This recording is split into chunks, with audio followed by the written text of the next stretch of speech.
Hello and welcome back to another video, and this one today is very important because we are talking about our offer. Now, when I'm brought in to look at a new startup, and a lot of the time I'm going straight into the ad account to see kind of how we can improve things. The things that I'm looking at straight away are creative and offer. So creative, what are we reaching out to people with? And offer is how are we going to get people to try our product. Now, what an offer consists of is essentially the price and the value that that person is getting.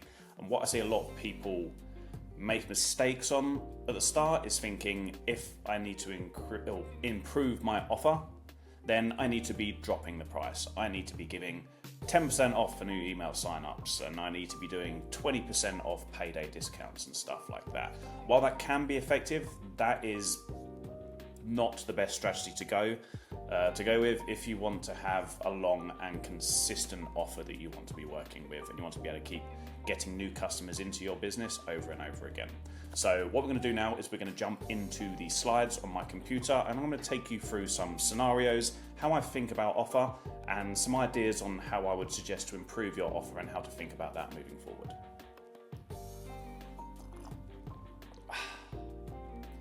So, okay, what is offer? So that's something we just went over, but to summarize it as concisely as possible, the way I put offer is it is the perceived value a customer is getting from purchasing your product or service. So the perceived value is, well, here, combination of price and the benefits that they're getting from what they're buying. So something can be very valuable if the price is very low and they think they're getting a good amount of product or service from that.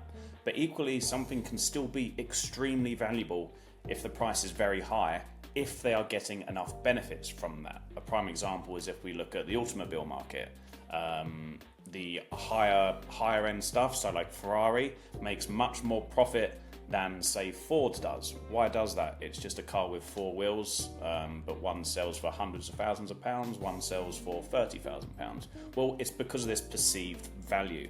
It doesn't matter that the price is so much higher on a Ferrari, the benefits that that person gets, and whether it's about quality and speed, but also because of their marketing and how it makes them feel, the benefits that they get far outweigh that increased price, which means they get a very good perceived value from what they're getting from that car. So basically, we've got two variables we can work with here. We can work on price, the raw price that person is paying, and then we can work on the benefits. And how we work on those benefits is the communication of our product. So we'll start off here by looking at two different offers for essentially the same product. And what we're looking at here is collagen powder. So it's something that is very topical at the moment. You'll see it on Facebook ads a lot. And it's something that people are buying a lot at the moment. So if we take on the left here, we've got MyProtein, a very famous supplement company that sells basically every supplement under the sun. It's got collagen powder. It's $17.49. And they're giving you £17 off of it. So a big discount, nearly 50% off. And then if you go down their product page, they'll just show you how to use it. They'll show you the ingredients and how many servings you get. So what they've done here is they've communicated the value by giving this big discount. If we look over on the right here, we've got Obvi. Now this is a supplement company that has grown to be a big company and very quickly. And that's off the back of collagen as well. So what we've got here is Obvi's collagen powder, and I'm not going to say that the ingredients are absolutely the same here, but the main thing we're selling here is collagen and the benefits of having a collagen supplement. What we've got on the right here is got £17, it's not converted, but versus $48, a lot more expensive.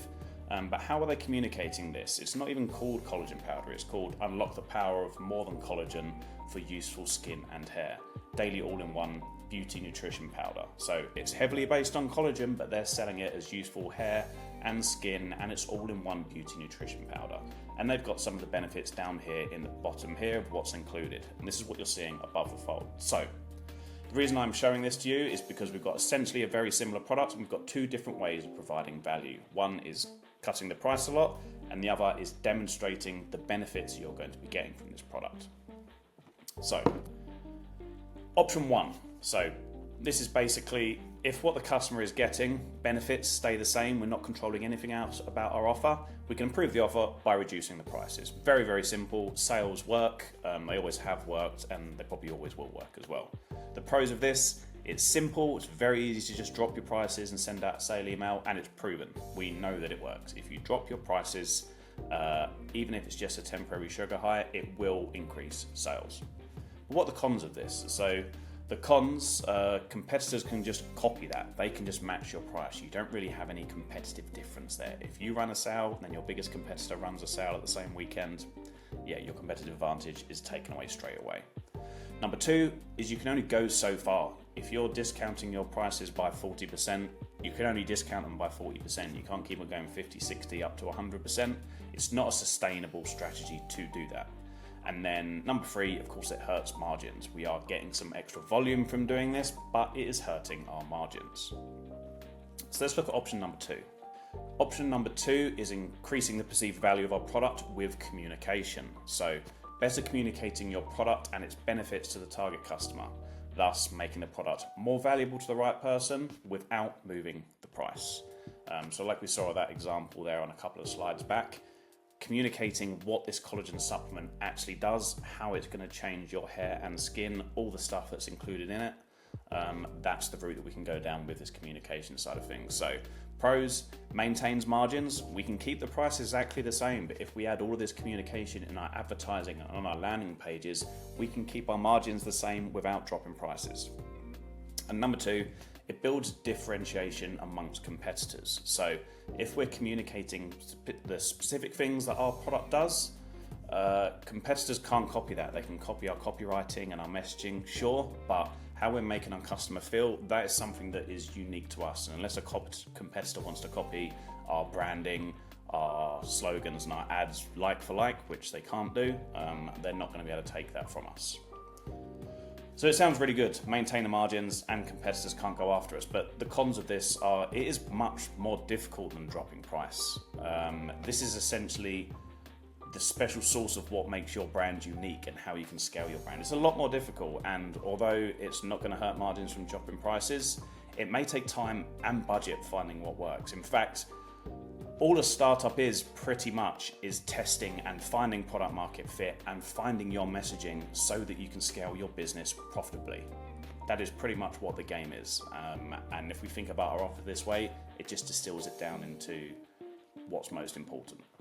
So let's look into the perfect combination here when I'm talking about offer and what it means when we're talking about improving our offer. So if we go back onto Obvi here, so number one, clearly communicates the benefits of the product and who it is for. If we go back here and we see the collagen powder here on the left, which just discounts, they're not really talking about much here. If we go on to this example here, right up there above the fold, benefits of the daily use, wrinkle depth reduction, we've got reverses hair damage, boosts skin hydration, maintains gut lining. That means that when someone's coming from an advert onto this page, without even changing the price, we're already communicating more value and improving our offer that we're giving to the consumer, because they're getting all these benefits that if we compare it to My Protein, they might not even know that they're getting. So we're increasing the value of this product through communication and not through dropping the price.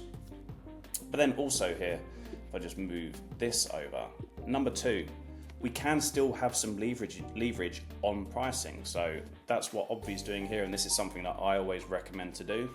We're happy to give people a bit of a discount, but let's just not give them a discount code. Let's encourage people to buy more, to invest more into our products and our brand, and then reward them. So right here, 1 month supply. If you go to a 2 month supply, you get a big $24 saving. And if you go to 3 month supply, you get even more of a saving. So the combination that we've got here is they're doing all of this stuff on communication, and also after you've already been sold with this communication, they're then saying, and if you buy 2 or 3 months, we're going to give you money off right now as well. So this for me is a perfect combination of how you can improve your offer. And if you've just got a standard / discount price and a very basic product page, this is what you should be looking at to improve your offer and then basically improve the performance of your marketing as well. So wrapping things up and going full circle back to the beginning, what we've been talking about here is improving the performance of our marketing, improving the margins of our business, and increasing the amount of customers that we can get from our budget by improving our offer in two different ways. What everyone is aware of is the price aspect, but what I'm hoping you can learn from this is, number one, making more valuable just on price doesn't mean just slashing the prices. We can do this with things like multi-buys and other incentives, or maybe free gifts. And number two is that what you should really be looking at is improving your offer through communication. A lot of times when I'm starting to work with a business, that is what I'm spending a lot of time on. It's your communication. That's why we spend so much time on creative in Facebook ads, because that is our tool to communicate the benefits of this product over to the target customer, and also test a number of different benefits to a number of different target customers. So hopefully this makes you look a bit more deeply into what you're offering your consumers when they're seeing your advert and when they're coming through onto your website. How can you increase that perceived value with what you've already got there, but just communicating it better?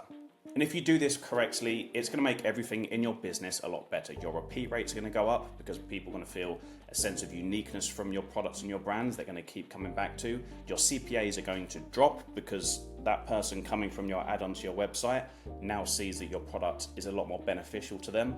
And number three, when you combine those two things, it means you're going to be able to unlock a better path to scale from simply saving more money and having a more profitable engine. And then from this, hopefully you can also test different benefits and different customer personas to unlock and increase your sales with.